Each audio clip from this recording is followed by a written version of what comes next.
লোকসেৱা আয়োগৰ পৰীক্ষা উত্তীৰ্ণ হৈ উমৰাংচুৰ এটা পিছপৰা অঞ্চললৈ গৌৰৱ কঢ়িয়াই আনিছে এগৰাকী যুৱতীয়ে। ডিমাজাৰী অঞ্চলৰ জলি নুনুচাই এতিয়া গৌৰৱ কঢ়িয়াই আনিছে সমগ্ৰ অঞ্চলটোলৈ। পৰিয়ালবৰ্গ তথা আত্মীয় স্বজনক গৌৰৱৰ অংশীদাৰ কৰাইছে।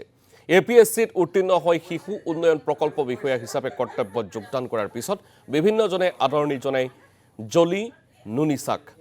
গাঁওবাসীৰ লগতে একাধিক সংগঠনৰ বিষয়ববীয়ে সম্বৰ্ধনা জ্ঞাপন কৰে যুৱতীগৰাকীক।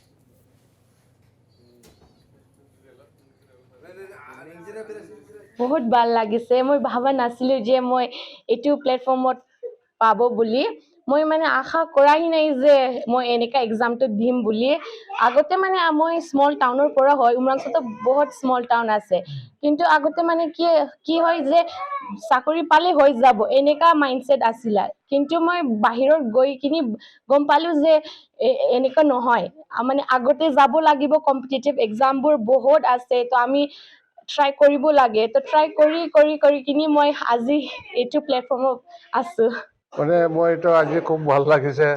মই ভাবো নাছিলে যে মোৰ ছোৱালী ইমানলৈকে যাব।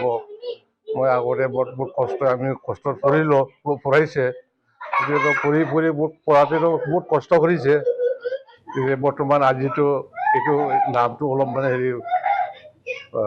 ৰিপৰ্টটো লৈ আনিছে, সেইটো কাৰণে